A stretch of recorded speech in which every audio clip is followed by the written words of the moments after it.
پاکستان ترکی دونوں ممالک کی مشترکہ مسلم شناخت کا پاکستان ترکی تعلقات سے گہرا واسطہ ہے۔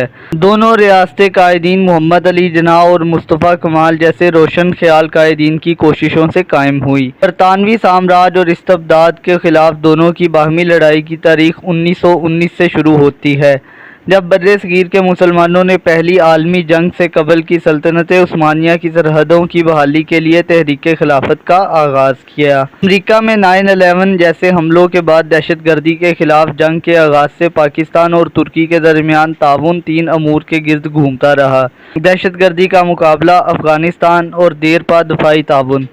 پاکستان اور ترکی مقامی اور بین الاقوامی دونوں کی دہشت گردی سے بخوبی واقف ہیں، کیونکہ دونوں ملک علیحدگی پسند تحریکوں سے مسلسل نبرد آزما ہیں۔ پاکستان میں بلوچستان اور ترکی میں کردوں کی تحریک۔ پاکستان اور ترکی دفاعی اور حکومتی اراکین کے مابین پاکستان میں لڑاکا طیارے اور میزائل کی تیاری کے سلسلے میں بھی اعلیٰ سطحی مذاکرات منعقد ہوئے، تاہم ابھی اس پر اتفاق نہیں ہوا۔ پاکستان نے 2018 میں ترکی دفاعی کمپنی کے ہمراہ کراچی شپ یارڈ کی تاریخ کے سب سے بڑے جنگی جہاز کی تیاری کے لیے بھی معاونت کی تھی۔ اسلحے کی تیاری کے علاوہ دونوں ممالک ٹیکنالوجی کے شعبے میں بھی تعاون کر رہے ہیں۔ ترکش ایرو اسپیس انڈسٹری نے پاکستان کی national university of science and technology میں تحقیق و ترقی کے لیے ایک شعبہ قائم کیا ہے، جو سائبر سیکیورٹی، ڈرونز کی نگرانی اور ریڈار ٹیکنالوجی پر کام کرے گا۔ پاکستان اور ترکی نے دنیا بھر کے مسلمانوں کے حقوق کی جنگ لڑنے کا بھی مسلسل دعویٰ کیا ہے، اسی طرح ایک دوسرے کی علاقائی تنازع میں بھی حمایت کی ہے۔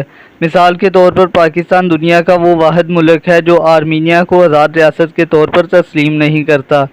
پاکستان ترکی اتحاد آذربائیجان کی جانب سے ناگورانو کاراباخ کے متنازع علاقے پر دعوے کی بھی حمایت کرتا ہے۔ جواب میں ترکی کھلم کھلا کشمیر کی اتنی حمایت کرتا ہے کہ وہ بھارت کو برہم کرتی ہے، کیونکہ وہ کشمیر کو اندرونی معاملہ قرار دیتا ہے اور اردوغان کی حمایت کو کھلے عام مداخلت قرار دیتا ہے۔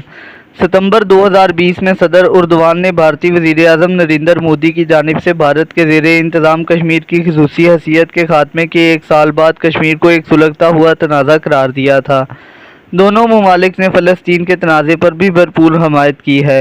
اقوام متحدہ اور دیگر بین الاقوامی فورمز بارہا اعلان کیا ہے کہ کسی ایسے سیاسی تصفیے کی حمایت نہیں کرتے جو فلسطینی عوام کی حمایت نہ کرتا ہو۔ پاکستان اور ترکی کے درمیان دیرپا اقتصادی تعاون کی ایک طویل تاریخ ہے، لیکن یہ دونوں حکومتوں کا خیال ہے کہ انہوں نے تیزی سے بڑھتے ہوئے دو طرفہ تعلقات میں معاشی صلاحیتوں سے بھرپور فائدہ نہیں اٹھایا۔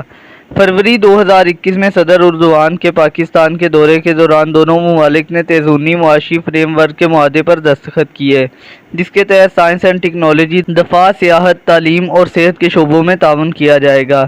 پاکستان ترکی فری ٹریڈ ایگریمنٹ پر بھی کام جاری ہے۔ ساتھ ہی ساتھ پاکستان ایران ترکی کارگو ٹرین سروس کی بحالی پر بھی پیش رفت ہوئی ہے، تاہم اس حوالے سے خدشات ابھی بھی موجود ہیں، کیونکہ یہ تینوں ممالک اس منصوبے کے اخراجات کیسے برداشت کریں گے۔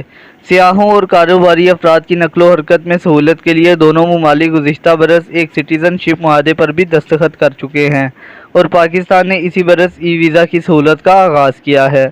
تاہم ترکی کے وزیر خارجہ نے حال ہی میں بیان دیا ہے کہ $80 کروڑ پر مبنی دو طرفہ تجارت ناکافی ہے اور اس کی اصل حیثیت کے مطابق بڑھانا